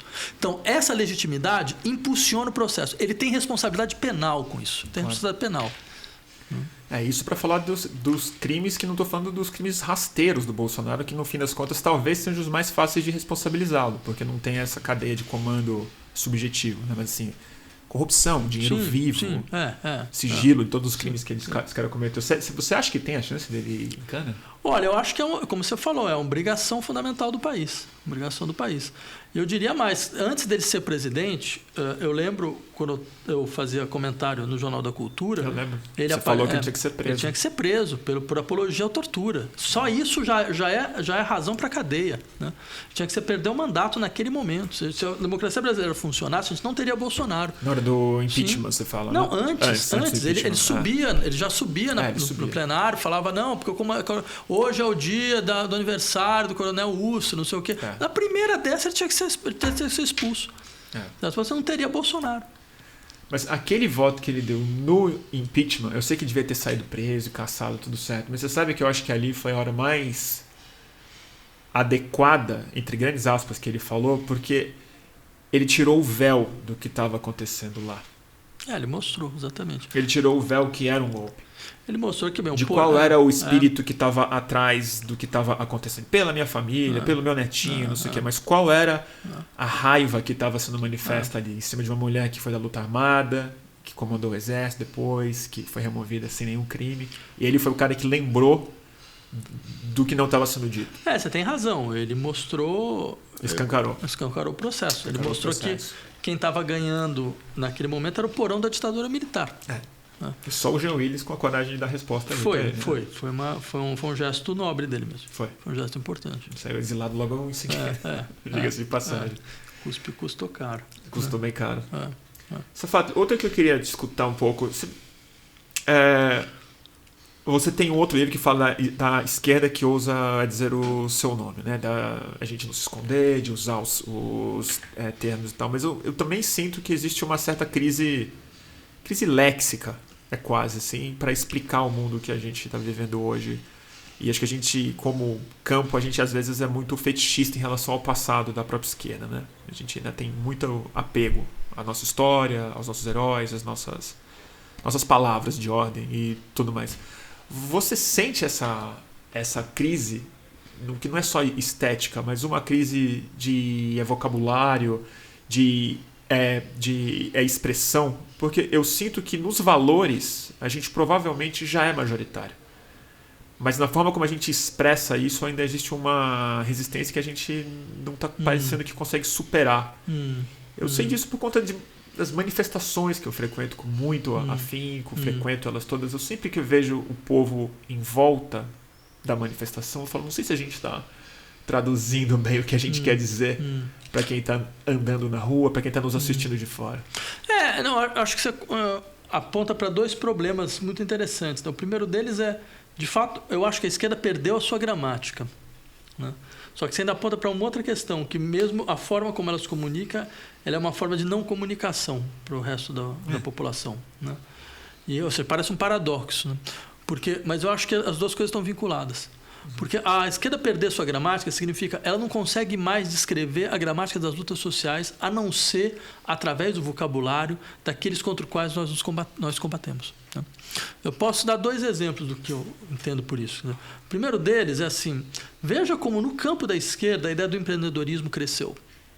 Cresceu muito. Sim, a gente fala em empreendedorismo periférico, a gente fala em empreendedorismo social, certo? Como se o empreendedorismo pudesse ser uma forma de emancipação possível. né? Como se não fosse ao contrário, a expressão mesma da servidão, né? Como se não fosse o fato de que o empreendedorismo não é uma forma de ação. O empreendedorismo é uma forma de violência. Uma violência baseada na concorrência, baseada na competição, baseada na rivalidade. Na solidão também. Na solidão, exatamente. No isolamento, na transformação de todo e qualquer elemento em capital a ser processado dentro de uma dinâmica de produção de valor. Isso é empreendedorismo. E se tornar uma empresa como pessoa, né? Sim, que é um modelo de... A gente só parou um pouco de falar isso porque começou a ser essa discussão na universidade e as pessoas começaram a falar, mas espera aí, mas como é que eu posso criticar o fato do sujeito ser empreendedor de si mesmo se eu vou chegar e falar, não, mas na favela tem um empreendedorismo periférico. Não tem um claro. problema, tem um problema. Então aí começou a ter um tipo de sensibilidade, mas você percebe a confusão. Então a confusão da própria esquerda, ela abriu mão do seu próprio vocabulário. Né? Você ouve a esquerda falando, por exemplo, de classe trabalhadora hoje em dia? É quase pedindo desculpa. Né? Ah, não, classe trabalhadora, eu já ouvi falar, não, mas não existe classe trabalhadora mais. Eu falei, meu amigo, como é que isso não existe classe trabalhadora mais? As pessoas trabalham 3 vezes mais para ganhar o que o pai delas ganhavam. Eu escuto isso o tempo inteiro. Então não faz o menor sentido. De gente de esquerda bem articulada, que não tem mais classe trabalhadora. Como não tem classe trabalhadora? Você não tem organização da classe trabalhadora, é outra coisa. Né? Agora, não ter classe trabalhadora, todo mundo é classe trabalhadora hoje, mas no sentido ainda muito mais brutal do que há 20, 30 anos atrás. A condição de proletário é uma condição cada vez mais concreta, assim, para a classe, inclusive para a classe média. Certo? Você não tem nada a não ser só força de trabalho. Mas é óbvio, essa é um pouco a nossa tendência. Você, por exemplo, eu estava vendo os dados em Berlim, né? Por exemplo, 3/4 da população de Berlim não tem imóvel. Não tem imóvel. 3/4 vivem de aluguel. 3/4, né? Então, ou seja, você olha que coisa fantástica. Eles estão entrando na condição de proletário. Você não tem sua casa, você não tem. Você só tem sua força de trabalho. Né? Mais nada. Não? Então, ou seja, numa situação dessa, você abrir mão, sabe, de compreender que quando você fala com a classe trabalhadora, as pessoas ouvem de outra forma. Né? Se a gente fica quebrando a cabeça, falando, pô, como é que eu vou falar com os evangélicos? Não, mas eu tenho que... Aí vem, essa campanha foi fantástica. Assim. Aí apareceram aqueles cards ridículos, né? Cards, parecia do Testemunho de Jeová, bom dia, não sei o quê. Eu sei, é muito desesperador. A gente tentou fazer uns cards meio irônicos nesse ponto, mas ninguém aprovou, né? Porque a gente arriscado. A gente queria falar, não, mas espera aí, cara, quando você abre mão, como dizia bom o velho... Bom dia o quê? Não, como dizia o velho Mayakovsky, quando você abre mão até da forma, meu amigo, é porque não tem mais conteúdo. Não, assim, não existe isso, uma forma qualquer para o seu conteúdo. Não, a forma define o conteúdo, porque você já não tem mais o que falar. Né? E aí, quer dizer, você percebe, no horizonte como esse, onde você vai tentando... Por exemplo, pega os evangélicos, então você vai tentar falar com eles. Você não vai conseguir falar com eles desse jeito. Você não vai falar com eles mimetizando uma coisa que, inclusive, a gente não é. Tá na cara, né? Tá na cara. Vai lá dobrar o joelho, né? Levantar o braço, começar a orar. Não, tudo bem, os evangélicos não dobram o joelho. Mas você vai lá fingir que você tá lá, começar a falar em línguas estranhas também. Vai fingir que é Michele, né? Exatamente. Não tem o menor sentido, além de ser completamente ridículo uma coisa dessa. No entanto, essas pessoas são espoliadas, são trabalhadores espoliados, que se você fala com eles nesse nível, você tem alguma coisa a dizer. Eles estão deprimidos, são trabalhadores, estão com medo. Exatamente, estão numa situação precária, estão tudo uberizado, sabe? Não sabe o que vai acontecer. Se o sujeito fica doente, ele não vai ter para onde correr, não tem mais 13º, não tem mais adicional de férias, não tem mais seguro-desemprego, não tem mais licença maternidade, não tem mais licença paternidade, e você fica falando com ele, jogando cardzinho, entendeu? Com girassol atrás e bom dia na frente. Isso é uma coisa, você percebe onde a gente conseguiu chegar? Isso é completamente inacreditável que a gente chegou nesse ponto. Né? É uma infantilização muito louca dessa campanha também, né? As danças, é uma coisa muito doida. Sendo que, e aí tem uma coisa engraçada, um dos elementos, me parece, fundamentais dessa recrudescência da extrema-direita, dessa instauração de uma dinâmica fascista dentro da extrema-direita, é o fato de que o que eles fazem? A comunicação deles funciona por quê? Porque ela simplesmente mimetiza o tipo de comunicação da indústria do entretenimento, da indústria cultural. Por exemplo, eu estava vendo uma dessas coisas, estava no hotel perdido no meio do nada, né? E aí não tinha nada para fazer, eu liguei uma televisão e apareceu lá aquele History Channel. Né? Incrível. History Channel. History Channel, né? Então lá, documentários, né? Eu falei, legal, deixa eu ver um documentário. Aí Aliens do passado. Sim. Apareceu o documentário assim, os vampiros, os alienígenas eram vampiros. Exatamente. Eles descobriram que os vampiros, na verdade, eram alienígenas. Claro, estavam procurando integrar o sangue para desenvolver novas formas, não sei o que, blá, blá, blá. E todas as mutações possíveis, mutações de forma. E tudo num discurso que mimetizava uma lógica assim, de documentário científico. Né? Então aparecia alguém que deveria ser um especialista em vampirologia de não sei da onde, né? E estava falando daquela maneira toda empolada, impostando. E aí todos aqueles discursos... Tudo bem, só que o mais engraçado é quando deu o clique dos comerciais. Aí apareceram umas chamadas para os jornais de informação. E era o mesmo tipo de fala. O mesmo tipo. Você não conseguia distinguir o que era informação e o que era entretenimento. Ou seja, com uma indústria cultural como essa, é óbvio que você vai ter um tipo de discurso como esse discurso da extrema-direita. O que eles fazem quando falam? Mas eles infantilizam o discurso, eles fazem como se fosse um grande, sabe, um grande filme ou qualquer coisa parecida. Sim, mas você já impôs à sociedade tudo isso. Certo? Isso não foi uma invenção da extrema-direita. Isso foi uma invenção que a gente naturalizou. A democracia liberal criou esse tipo de discurso social. Aí vem... A escola de Frankfurt serve para alguma coisa na vida. Pelo menos isso. Para falar, você está percebendo o que aconteceu? Você achava que isso não ia contagiar o espaço político? Você acha que isso não ia contagiar o discurso político? Quando você circula, quando você fala, não, mas isso é um saber possível. Sabe? Isso é uma... Sabe? Por que eu não vou acreditar em fake news? Por que eu não vou acreditar na Terra plana? Claro. Eu vou acreditar em vampiro que é extraterrestre? Eu não vou acreditar... Natural que emerja coisas assim. Você percebe? Não, você naturalizou completamente esse tipo de colocação. Então o problema é que eles se alimentam. Eles se alimentam do eixo natural e normal da circulação de informações e de entretenimento da nossa sociedade. Ou seja, um pouco de crítica cultural poderia nos livrar disso. E aí, para fechar de uma vez por todas esse círculo, o que acontece é que você vai vendo a esquerda mimetizando o mesmo tipo de discurso. Porque achando que funciona. Achando que funciona. Achando exatamente. Que dá resultado. Que vai dar resultado. Não, eu vou conseguir alcançar, vou conseguir falar com as pessoas. Vou furar a bolha. Você vai furar a bolha.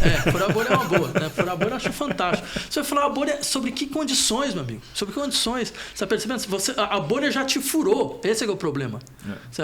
A bolha já arrebentou com o seu discurso, já não tem mais discurso, sabe? Você fala como seu inimigo, sabe a revolução dos bichos do Orwell? Você fala como patrão agora, é isso.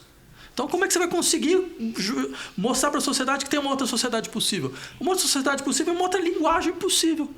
E a esquerda sempre teve uma outra linguagem. E essa coisa que a gente não consegue conversar com o povo, isso é uma falácia. Por exemplo, porque a gente é elitista ou qualquer coisa parecida. Nos anos 60, a esquerda fazia crítica cultural dura no Brasil, acirrada no Brasil. E tinha uma grande penetração popular. Certo? Agora a gente não faz mais isso, a gente fica mimetizando, né? Procurando desesperadamente figuras populares para tentar se associar e não consegue. Por que a gente não consegue? Porque não é que a gente não sabe como falar, a gente não tem mais o que dizer, é só isso. E o que você acha que tem que ser dito, então? Eu sei que tem as suas pautas que você tem vocalizado ela muito especificamente, mas eu estou pensando aqui num movimento que ainda é periférico na comunicação, mas ele está crescendo rápido. São os novos marxistas radicais que estão no YouTube, que estão virando figuras populares, estão entrando nos debates públicos. Eu confesso que eu tomei quase um susto, que eu falei, caramba, o pessoal é soviético. O pessoal é soviético, assim, não é nem uma questão que está tentando reatualizar e reler o marxismo no século XXI. É assim, que o pessoal tinha razão, Stalin não foi tão mal assim, veja bem, era complexo e tal. Queria saber a sua leitura disso e se você acha isso de alguma maneira positiva, porque eu acho que de alguma forma isso também está normalizando um pouco o discurso marxista na base. Está criminalizando, eu acho que eles conseguiram algo muito bem sucedido, eu acho que boa parte dessa juventude marxista, usando técnica de rede social, enchendo o saco do pessoal, mas que foi fazer o termo liberal, hoje é bem mais tóxico do que ele era há 5 anos atrás.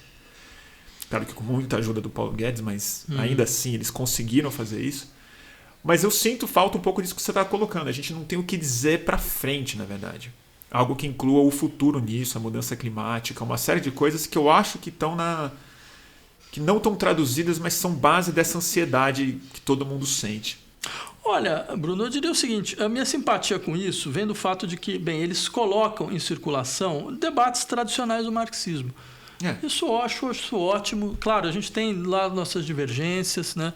Eu também não é o tipo de abordagem que seria a minha, certo? Mas eu juro para você, eu prefiro discutir com esse pessoal do que porque assim, sabe, você vê Mil vezes. Exatamente, a dinâmica que vai se instaurando, sabe, permite recuperar certas discussões que eu acho que vale a pena ser recuperadas.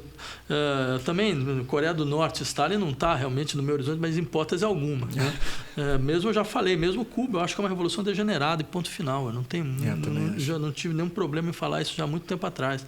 Certo? Mas eu acho que, bem, isso faz parte do nosso campo e a gente discute, né? Agora, o que eu acho, e aí acho uma coisa importante nesse aspecto, isso pelo menos mostrou uma coisa, que é o desejo que os setores expressivos da população brasileira têm, certo? De conseguir discutir coisas que saíram do horizonte, né? Você fala, o que a gente tem para dizer? Eu diria, bem, o pior é que para mim a resposta é hiper simples. A esquerda ela tem 2 pés só. É igualdade e soberania popular. É isso. Essa é uma posição de esquerda. Igualdade radical, e se você realmente acreditar em igualdade radical, ela vai para todos os lados. Ela vira igualdade econômica, ela vira igualdade de gênero, claro. Ela vira igualdade epistêmica, ela vira igualdade racial. Ela monta a sociedade dentro de um sistema completamente distinto do que é a nossa sociedade atual, que é uma sociedade de hierarquia, de separação. Em todos os níveis você tem hierarquia, em todos os níveis você tem separação. O capitalismo separa. Essa é a sua força. Ele separa as pessoas, separa os grupos, certo? E mesmo quando ele tenta integrar, ele já integra separando, né? Ele já integra falando, não, mas essa é a integração liberal clássica, a discussão que se tem da Nancy Fraser já de tempo do que é, afinal de contas, esse tipo de por exemplo, o feminismo liberal, tal, que é o que? Você vai integrando, mas você vai integrando criando espaço. Claro. Esse é o seu espaço, esse é o seu lugar, esse é o seu lugar, esse é o seu lugar, esse é o seu lugar. Certo? É a lógica do capitalismo. Cada um tem o seu lugar, cada um fala pelo que é seu, não é isso? Não? Então a ideia do seu é fundamental aí, certo? Então você tem, quando você coloca uma igualdade real, você quebra essas separações. Você cria um sistema de hipercirculação, de mútua circulação, onde, por exemplo, Marx falava, o que é o proletariado? Não é uma classe a mais. Ele é a expressão da destruição de todas as classes, né? Então, ou seja, você vai criar uma dinâmica onde a classe não se coloque mais, né? Então, esse é o nosso horizonte, né? Agora, e soberania popular, ou seja, poder é poder popular. Poder popular significa uma coisa muito concreta. Significa, por exemplo, sabe, o Sumaré, aqui no interior de São Paulo, teve a experiência da Flasco, que era uma fábrica que foi tomada pelos seus próprios funcionários, foi autogerida durante 13 anos, em uma condição heróica. Uma fábrica, inclusive, isso é um dado absolutamente fantástico. A gente estava lá, a gente foi lá ver a fábrica, que está agora sem luz, uma situação hiper difícil. Mas, enquanto ela conseguia produzir, ela aumentou a produtividade e diminuiu a jornada de trabalho. É fantástico. Aumentou o salário, aumentou a produtividade, diminuiu a jornada de trabalho, né? Então, ou seja, poder popular é isso. Você entrega para quem faz a possibilidade de mandar, não? Você entrega para quem de onde vem efetivamente a fonte do poder, a sua possibilidade de constituir o poder ou de destituí-lo, se for o caso, né? E isso nos falta brutalmente. E é muito interessante esse exemplo, porque os operários falam, bem, durante os 13 anos de governo de esquerda, sabe qual a ajuda que a gente teve? Nenhuma. A gente bateu na porta do Palácio Planalto até falarem que não era uma prioridade para eles, né? Aí mesmo. Não, o banco, o BNDES, na época do Carlos Lessa, fez um projeto, entregou no Planalto, né? Fez um projeto, entregou no Planalto, falando, olha, é viável, qual é a viabilidade, como é que faz, tal, certo? E morreu lá. Sendo que um governo de esquerda, a primeira coisa que ele tem que fazer é pluralizar, multiplicar as possibilidades de autogestão, né? Em todos os setores da sociedade, principalmente no setor econômico, né? Quer dizer, criar incentivo fiscal para a empresa que passa a autogestão dos trabalhadores, né? 15 anos sem imposto, fazer o BNDES emprestar a taxa zero. Claro, porque além de ser... basicamente o que fizeram pelo Joesley, pelo Eike Batista, vamos dizer, o mesmo governo. Né? Sim, porque o governo tinha essa coisa completamente demencial de imaginar que o Brasil tinha que entrar no processo de globalização de forma ativa, com grandes multinacionais, e entrega todo o dinheiro de financiamento para o JBS e Eike Batista. Enquanto a gente podia ter feito outra coisa, que era exatamente isso, fortalecer o processo de autogestão, né? Multiplicar, fazer com que isso se transformasse um elemento fundamental da paisagem econômica brasileira. E tem algo aí que é o elitismo verdadeiro, né? Quando você não confia nas pessoas, né? Quando, na verdade, você tem que, antes de mais nada, pôr fé na inteligência alheia, né? Lato sensu, assim. Saber que as pessoas são capazes de tomarem decisões racionais. Porque todo o discurso meritocrático que eu tenho com meus amigos, que se consideram de esquerda, mas ainda tem uma mentalidade bastante liberal no sentido estruturante da cabeça deles, é um pouco isso, assim. É de que poucas pessoas são capazes de ter uma mente racional o suficiente para organizar a sociedade, que isso é um trabalho de profissionais, que precisa de muito estudo, que as pessoas estão um pouco entregues aos seus impulsos e a prioridades outras da vida. O que eu acho fantástico é quando você deixa os profissionais trabalharem, esses Olha profissionais aí trabalharem, o mundo, né? sim, o tipo de catástrofe que os caras são capazes de fazer, quebra a empresa, sabe, quebra banco, que você quer quebrar banco no Brasil é uma coisa inacreditável, você tem que ser muito bom profissionalmente. Bomba atômica o pessoal joga exatamente em cima de outro, gente. Então você percebe, isso é o profissionalismo desse pessoal. Isso é um paradoxo do tucanato, né? O tucanato é que eu estou a falar isso, né? Fazer todo aquele discurso empolado de gerenciamento, de profissionalismo. Bem, o governador de São Paulo por mais de 30 anos é uma catástrofe o Estado. O Estado não conseguiu despoluir um rio, entendeu? Tem 30 anos. E depois os caras vêm aqui para falar em competência. Que palhaçada é essa, entendeu? Eu diria, isso vale para a elite financeira, para a elite gerencial em geral. Eles falam isso, certo? Sendo que se você entrega para os trabalhadores, a coisa sempre sai muito melhor. Porque eles têm a inteligência prática dos processos. Eles sabem como funciona. Certo? Ele sabe qual máquina está funcionando ou não funcionando. Isso vale para tudo. Sabe? Se você vai fazer política educacional do Brasil, tem sempre os profissionais. Os caras que fizeram consultoria em Harvard, não sei o quê, blá, blá, blá. É sempre Harvard, né? Aparece que os tablets, que eu dei, sei lá, da onde os caras arrumaram esses tablets. Não, a gente vai informatizar aqui a sala de aula. Vamos botar um holograma aqui, um negócio ali. Porque em Harvard a gente viu que isso dá um impacto 3,5%. Em suma, tudo. E não dá certo nada. Nada. Por quê? Porque o sujeito não sabe nem como funciona, nem o que é um giz. Se entregar um giz na mão dele, ele vai olhar e falar, mas eu conecto isso aonde, hein? Não, mas como é que faz? Não tem nem ideia do que é uma sala de aula, não entra numa sala de aula. É um desrespeito com a classe trabalhadora. Sendo que se você entregasse a decisão diretamente, entrega. O Estado deixa de decidir, certo? Ele vai entregar para conselhos, professor, professora, profissional de educação, representante de aluno, representante de aluna, certo? Você vai ver, a decisão vai ser infinitamente superior. Infinitamente superior. E você acha que isso é um processo possível de ser feito no reformismo? Porque você está se candidatando a uma vaga essencialmente reformista, né? Que é no parlamento, no legislador, no voto, na construção de políticas públicas. Você acha que a gente ainda tem alguma perspectiva, ainda que pacífica, revolucionária? Então, Bruno, essa questão é uma questão interessante. Eu diria o seguinte, eu tenho uma crença na ideia do socialismo democrático que foi tentado no Chile. Né? Que é mais ou menos a seguinte, claro, dentro do processo revolucionário, ótimo. Se você não tem as condições, o reformismo não é a única solução. Porque você percebe, pega o governo Allende, ele não era um governo reformista. É verdade. Não existe. O governo reformista, ele estatizou o sistema bancário. Que governo reformista estatiza o sistema bancário? E mesmo o Roosevelt ele não foi reformista. O governo Roosevelt... Que também não foi revolucionário. Foi um reformismo, sabe, profundo, né? Que teve contribuições importantes, no final das contas. Né? Mas que contou com apoio popular para peitar os interesses dos bancos e dos caras que não queriam que ele fizesse. Então eu acho assim, quando você... Essa dicotomia ela pode ser superada da seguinte forma. Quando você tem um horizonte de transformação estrutural da sociedade, quando seu horizonte é revolucionário, mesmo dentro desse processo você consegue atuar, você consegue empurrar. Você empurra o campo de possibilidades. Você muda a distinção entre possível e impossível. Você aprende com a extrema-direita. Entendeu? A extrema-direita é revolucionária. Eu diria, ela é claramente revolucionária. E operando dentro dos limites ele vai forçando os limites, mas está operando dentro dos limites da democracia liberal, impondo a sua pauta revolucionária. Eu diria, se eles conseguiram fazer, a gente consegue fazer também. É possível fazer. Você, dentro desses limites, você vai operando, você vai empurrando. Só que eles fazem de maneira a ir degradando, certo? O que sobrava, o resto, né, de sustentação minimamente democrática que existia na democracia liberal. A gente pode fazer pelo outro lado.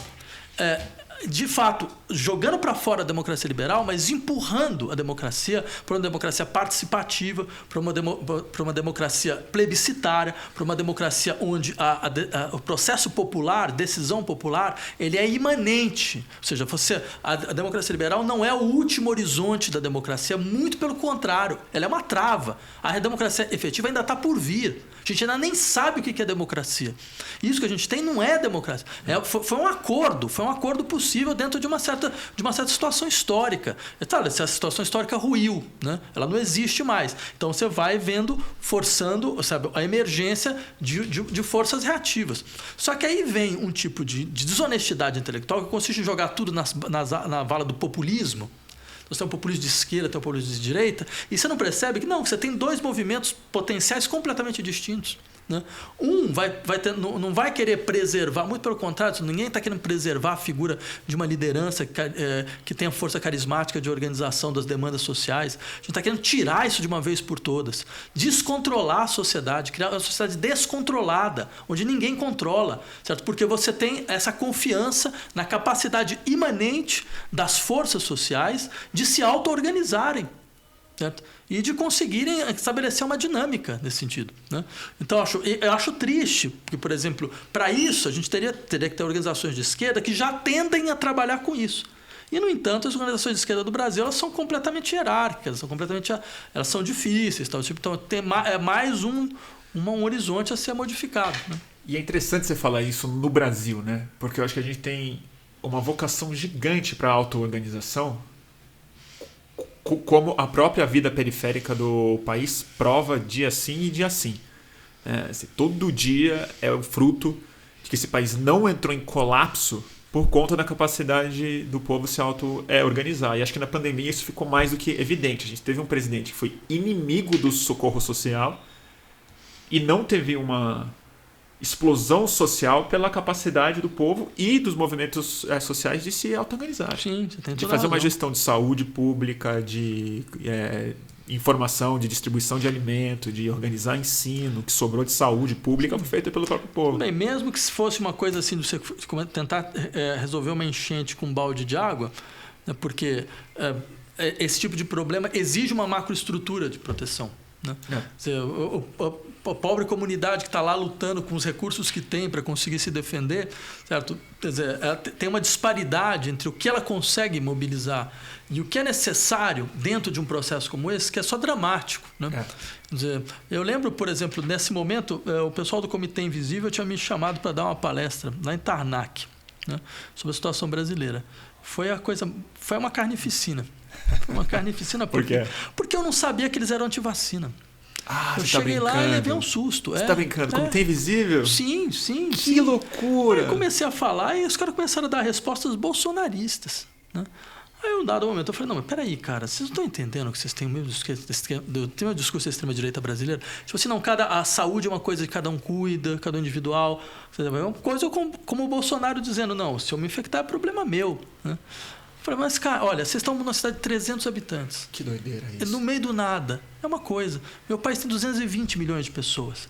Certo? As pessoas são lotadas uma em cima da outra. Certo? Só São Paulo, na região metropolitana, tem quase 20 milhões de pessoas, se eu contar tudo. Entendeu? Você não pode... É completamente irresponsável você falar uma coisa dessa. E mostra limitação política. Você não está vendo que você está jogando uma escala ínfima. É muita miopia. É muita miopia, exatamente. Muita miopia. E aí, para mim era claro, falar, olha, essas coisas você precisa, não adianta você fazer uma crítica abstrata ao Estado. Você precisa de uma macroestrutura que não seja o Estado, que seja outra coisa. Mas você não pode abandonar a ideia de uma macroestrutura de proteção. Até porque a gente vai enfrentar as décadas mais tensas, possivelmente, da história humana, né? Com a mudança climática. Se a gente não tiver superestruturas e uma organização poderosa, científica, de capital, de organização de trabalho, vai ser... Não, as migrações climáticas que já começaram. Aí vai ser complicado. Sim. Aí não tem auto-organização que segura. O sujeito saindo da sua região porque não consegue mais plantar, porque não tem mais nenhuma condição climática de fazer nada, né? Não tem mais água. Né? E aí não tem mais falar volta para o seu país, porque não tem mais espaço, não vai ter mais espaço de vida. Né? Então, claro, a gente está dentro de desafios que exigem uma macroestrutura de planejamento e de organização, de proteção. Né? E a gente não tem, não só a gente não tem, como a esquerda abandonou essa discussão. Abandonou, né? Porque ela tem a discussão do território. É uma discussão fundamental, claro. Mas a vida está entre o território e a estrutura. A vida funciona assim. Certo? Então, você tem a dimensão do território, mas você tem a dimensão da estrutura. Né? E que não é só o território. E essa parte a gente abandonou simplesmente porque a gente não sabe como lidar. É só isso. Não é porque não tem problemas que são relevantes. Né? Bom, aí falando em estruturas e essas coisas que... Bom, queria saber, como deputado federal, possivelmente, o que a gente faz com o nosso exército? Falando em grandes estruturas de Estado e coisas que de alguma forma são ultra reais, estão aí, estão armadas, e ao mesmo tempo, de alguma maneira, a gente precisa de algum tipo de aparato que seja capaz de impor força nas gigantescas máfias que estão destruindo o nosso patrimônio natural, nosso patrimônio cultural, os povos indígenas. O que você acha que a gente precisa fazer em termos de recomposição da força do Estado, da força violenta do Estado, frente ao que a gente tem instalado? Claro, não, o exército é uma parte do problema. O exército é exatamente a força que tem destruído. Ela destrói o espaço, destrói o meio ambiente, tem uma ideia positivista, tosca do que significa soberania nacional. E todo político respeita. Exatamente. Seja por força ou por... Se tem um horizonte de atraso nacional, não são os povos originários. O atraso nacional é o exército, são as forças armadas, certo? Que vivem num positivismo tosco do século XIX, que vem tudo isso como um atentado à soberania nacional, que entendem uma ideia de soberania nacional que é uma coisa completamente violenta, brutalizada. Certo? O exército, quando estava... E é também mentirosa. Mentirosa. Não, o exército ele foi capaz, as Forças Armadas foram capazes, nos anos 70, quando inventaram a tal da Transamazônica, né? Certo? De tratar a floresta amazônica como um inferno verde. Inferno verde. Né? A gente está vencendo o inferno verde. Você percebe? Isso é muito interessante, porque isso sim é arcaísmo. Sabe? É um discurso teológico. Sabe? Porque, de fato, vem a experiência colonial de nós estamos aqui para retirar essas pessoas do inferno, né? Para salvá-las, para educá-las. Né? Então, a floresta continua com essa marca, que é a marca marca do selvagem. Do selvagem, exatamente, do que é não celeste. Né? E tudo isso. Né? Então, o que acontece? Isso sim é a herança arcaica do Brasil. Então, o que fazer com o Exército? Eu acho que tem que fazer com o Exército 3 coisas. Primeiro, uma depuração do Exército. Né? O Exército nunca colocou longe de si, nunca tirou fora de si aqueles que fizeram parte da ditadura militar. O senhor Heleno, general Heleno, fazia parte da ditadura militar, porque fazia parte do gabinete do Silvio Frota. Esse cara não devia estar no Exército já há muito tempo. Devia ter sido afastado. Todas as pessoas que tiveram algum tipo de relação com a ditadura militar deveriam ter sido afastadas. Bom, o Bolsonaro foi, né? Mas foi porque ele foi inapto, porque ele tentou enfiar uma bomba no quartel e fez greve. Entendeu? Então, ou seja, essa acho que é a primeira coisa, você precisa de depurar o Exército. A segunda coisa, você tem que voltar para o quartel. Mas você acha que tem o que depurar? Você ainda tem generais. Minha questão é essa, assim, se a gente fizer um expurgo real no Exército, você acha que sobra quanto? Maravilha, ótimo. Tem sobra alguém pouco reclamando mesmo, né? aqui? Não sei quem está reclamando. Tem alguém aqui? Para mim está tudo bem, sem problema nenhum. Né? Claro, acho assim, o horizonte ideal é um processo do qual, bem, o exército da América Latina sempre foi um risco. Foi um risco. E pena que agora é a hora ideal de fazer isso. Sim. Né? Sim. Porque eles estão absolutamente desmoralizados. O que eles fizeram no Brasil nos últimos 4 anos é a hora de sucatear mesmo, né? Sim. Agora, o que seria também uma maneira de fazer isso, o fim do serviço militar obrigatório. Que isso é uma pauta que a gente queria colocar, né? Ou seja, o Exército não tem nenhum direito sobre os corpos dos cidadãos e das cidadãs. Ele não pode exigir que os cidadãos e cidadãs se apresentem. Não tem direito algum. O máximo que você pode ter é um exército profissionalizado, certo? Ou seja, pessoas que vão lá porque querem, né? E entram como uma profissão, como qualquer outra, né? Então, acho que isso também é uma maneira de você ir tirando a força do Exército dentro da sociedade brasileira. Porque o Exército sempre tem essa espada de Damocles nas pessoas. Né? Qualquer momento ele pode, ele pode falar, não, claro. Excesso de contingente? Não, agora não tem mais excesso de contingente, agora eu preciso de você. Ele é o homem armado na sala, né? Que todo mundo sabe que está armado. Exatamente. A pessoa que está aqui na sala com 45 na cintura. Você tem toda a razão. Você não vai se meter com ele. Né? E a terceira coisa que eu acho é obrigar as Forças Armadas a fazer uma meia-culpa sobre a ditadura militar. Mas a gente tentou o mínimo, né, disso com a Comissão da Verdade e ali, vamos dizer, foi a hora que eles falaram, agora chega, vamos... Havia todas as condições, eu diria, e mesmo antes, porque eu acho que a gente deveria ter utilizado os momentos de alta popularidade dos governos, né? A gente teve governo que teve 84% de popularidade, exatamente para fazer a depuração, para afastar as pessoas, para trocar o auto, coisa que o Bolsonaro fez. Trocou ele o comando inteiro. Quando ele não gostou. Exatamente. A gente precisa ter feito isso. E não teve golpe. Não teve quartelada, a pessoa ficou quietinha depois. Muito porque ele são as Forças Armadas. Né? As Forças Armadas ela joga com esse discurso, mas na verdade são as Forças Armadas no poder. Né? Então a gente deveria ter feito isso. Né? Na Comissão da Verdade... claro que você teve reação em todos os países onde existe Comissão da Verdade. Se a gente teve na Argentina, teve no Chile, teve tudo no outro lugar. A reação era uma coisa completamente esperada. O que não era esperado era dar voz à reação. O que não era esperado era o jornal entrar e começar a falar, olha, tá vendo que absurdo? Né? Eu acho assim, nesse ponto, a grande imprensa fez um trabalho miserável. Ela devia, ao contrário, ter estigmatizado essas pessoas, falando, olha só, mas o que é isso? Você está querendo o quê? Defender tortura? Eu lembro de ver gente falando isso na Rede Globo, que era revanchismo da Dilma quando ela era da luta armada. Claro, esse setor da imprensa todo apoia a ditadura militar, até o final. Alguns saíram alguns anos antes só. Então, ou seja, eles integraram para si esse discurso de que não, eles foram também vítimas da ditadura militar. Então, eles governaram juntos durante quase as 2 décadas. E alguns foram até o final, até o último dia. Eles não cobriram o comício da Zé Direta já. Bem, tem isso. Da Rede Globo não cobriu. Você lembra essa história? Né? Ela explica como se fosse uma festa pelo aniversário de São Paulo. Aniversário de São Paulo, exatamente. Aniversário de São Paulo. Não, isso virou um case internacional de jornalismo. É inacreditável. Você vai em universidade de jornalismo, você usa, tá vendo como é que você pode eu fazer lembro, nos anos 90, aquele documentário Além do Cidadão Kane. Cidadão Kane, exatamente. Da BBC, falando só que aqui é fichinha do Roberto Marinho. Então aí dá para entender, mas sendo que o que a gente deveria ter exigido era outra coisa. E você acha que o Lula vai... Você acha que ele tem interesse ou... Não. Vontade de... Não, né? Não, acho que não. Não é da índole dele também, né? Não é uma questão de erro não. estratégico. Acho que não é da visão que o Lula tem sobre política e sobre o país. Esse processo de acerto de contas com a ditadura deveria ter acontecido no primeiro ano do governo.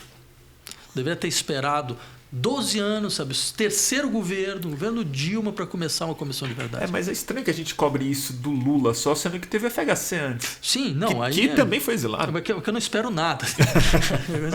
Do outro eu ainda espero alguma coisa. Esse aqui eu não espero absolutamente nada. Porque você tem toda a razão. Era a primeira coisa que se deveria ter feito no governo Fernando Henrique. Na democracia. Exatamente. Era suspender a lei de anistia, né?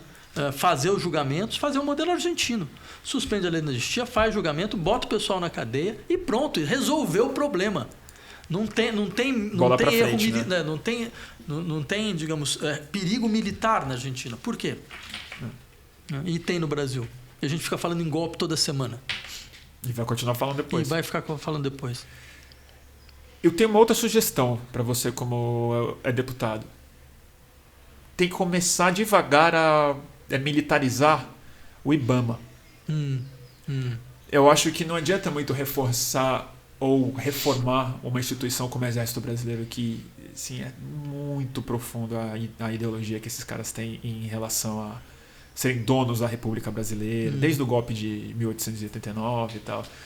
Que eu acho que existe possivelmente uma outra ideia de soberania nacional hoje que passa por soberania do meio ambiente, que passa por policiar isso, por fiscalizar isso, por entender o garimpo ilegal como uma invasão internacional do nosso território, que o Exército não vai conseguir. E tem muita gente interessada em fazer parte desse tipo de processo. Tem ambientalista, tem gente interessada em ser polícia ambiental e não tem vaga para isso. Os caras têm 3 helicópteros. 3 helicópteros funcionando. O IBAMA. Sabe que são 3 helicópteros? A polícia de São Paulo, a capital, deve ter uns 15. Deve ser a quantidade que um CEO do Santander tem, né? Para ir para casa de fim de semana dele. E isso é um projeto. O Exército reivindica para si esse papel. E nos últimos anos eles se provaram tão cúmplices, na verdade, que acho que a gente tem condição, pelo menos, de fazer dos órgãos fiscalizadores do meio ambiente uma nova fronteira de essa é uma soberania nacional. Porque os caras, eles são polícia, o IBAMA. E a gente não os entende assim. A gente entende como órgão fiscalizatório. É verdade. Eles são polícia. E uma vez eu entrevistei o diretor do IBAMA, que foi afastado pelo governo Bolsonaro logo no primeiro ano. Um cara fenomenal. E ele me falou isso claramente. Ele falou assim, o que as pessoas não entendem é que a gente é polícia. O que o Bolsonaro está fazendo é acabando com uma polícia. Não, interessante. A gente não traduziu isso direito. Safato, não sei se você está atrasado. Que horas são? 10 para as 4. 10 minutos. A gente nem falou da sua campanha, na verdade, né? Como é que tá a sua campanha? Me cobra sempre. Mas eu ponho isso na introdução direitinho. Começa a animar, vamos dar o seu número e tudo, mas eu queria saber da sua campanha. Então, a campanha ela é uma campanha que ela ganhou corpo, na verdade, até de forma surpreendente para mim, né? Porque ela foi uma campanha que teve algumas decisões que alguns veriam como decisões suicidas, né? Uma delas foi não ter agência de publicidade, foi de fato uma decisão, certo? Foi basear a campanha em um corpo de pessoas que eram voluntárias, que não eram profissionais da política, né? Que não vinham de campanhas políticas e tal.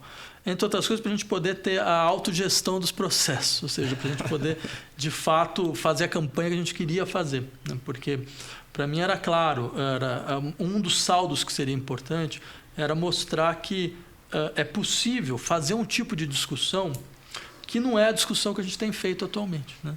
É possível a gente colocar um tipo de discussão não personalizada, sabe? Então, não ficar falando os atributos da pessoa, né? Que isso é uma coisa que infelizmente tem muito na esquerda, tem muito, né? Ainda mais nesse momento onde, sei lá, algumas pessoas elas vão votando em outras por causa da pessoa, né? De como ela é, do que ela é, tal, não sei o quê. Sim. Sem querer saber, afinal de contas, não, mas espera aí, mas o que ela está realmente propondo, né?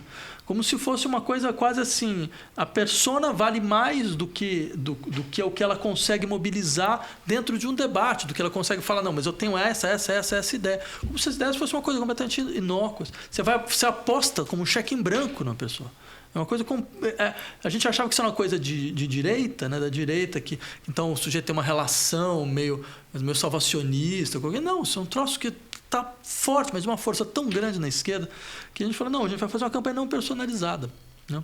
Vamos agir de outra forma, né?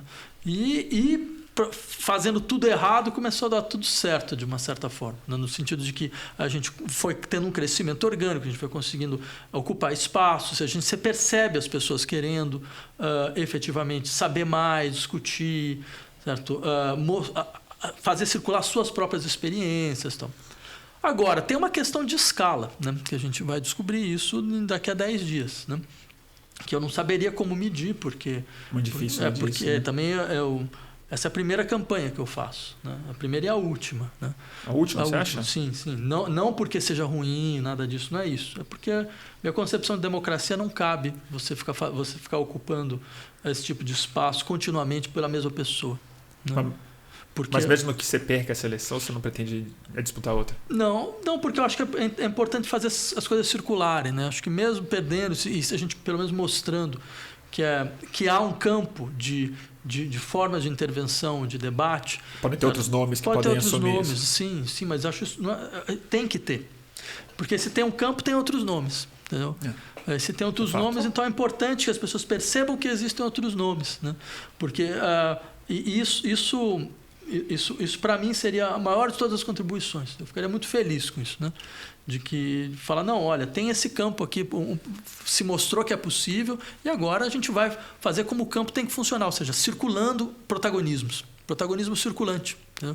É um protagonismo que passa em várias mãos, né? Porque se de fato você está falando de alguma coisa que ela tem uma generalidade, uma coletividade, portanto, então o protagonismo tem que circular em cima dessa coletividade, né?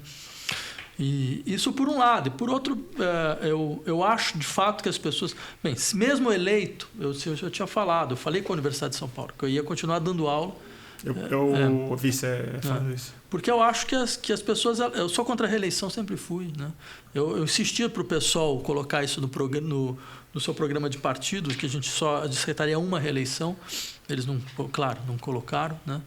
E eu acho que é uma coisa assim, é importante para a sociedade e para a experiência política, que você tenha essa dinâmica.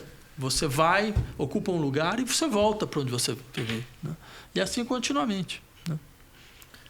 E você está otimista com o resultado? Eu estou realista. Eu acho que as chances são reais. São reais. Eu também acho. Eu acho que é uma questão... tudo vai depender um pouco desses últimos 10 dias. Né?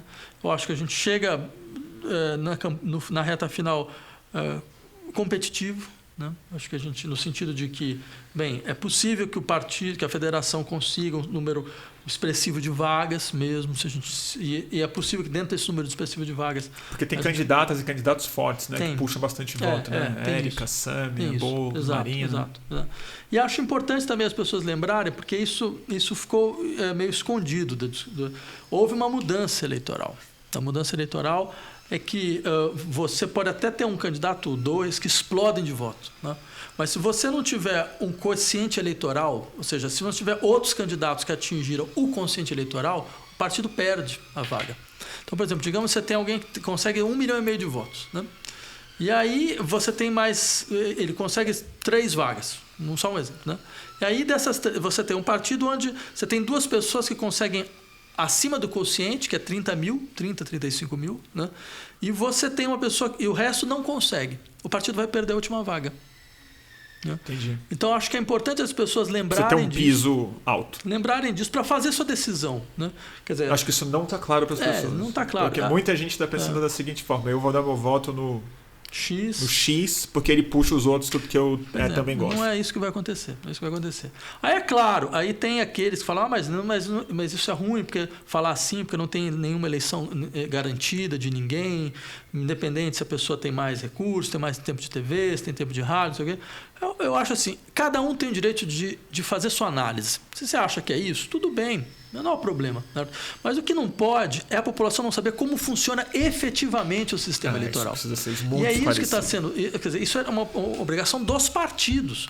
Os partidos, em geral, deveriam chegar e falar, então, o sistema do qual você faz parte, certo? Ele funciona assim.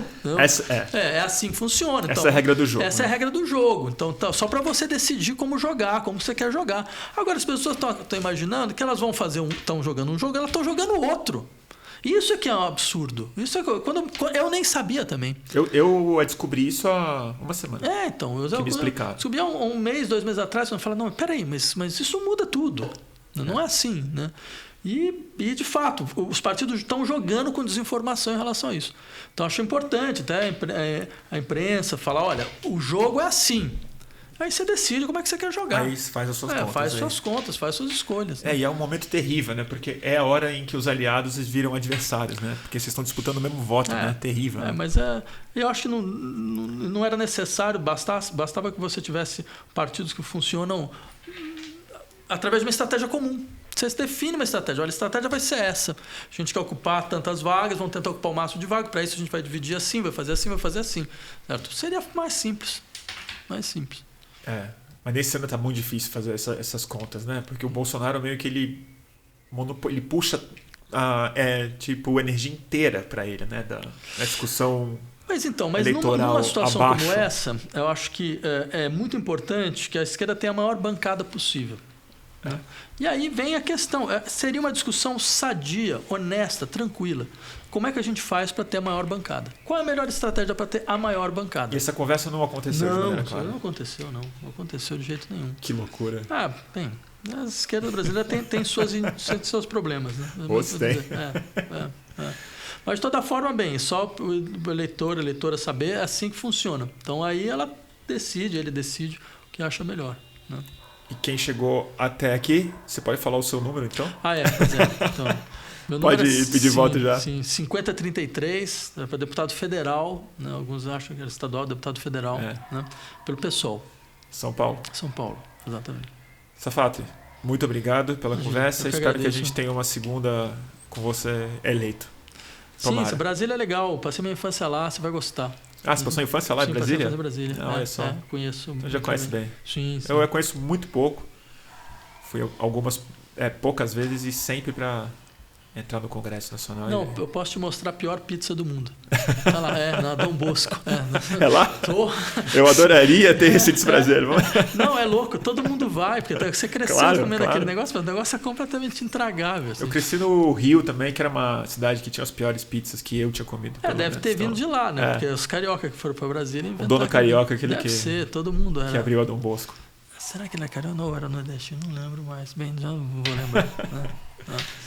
Obrigadíssimo. Então tá, eu que agradeço. Até a próxima. Até a próxima.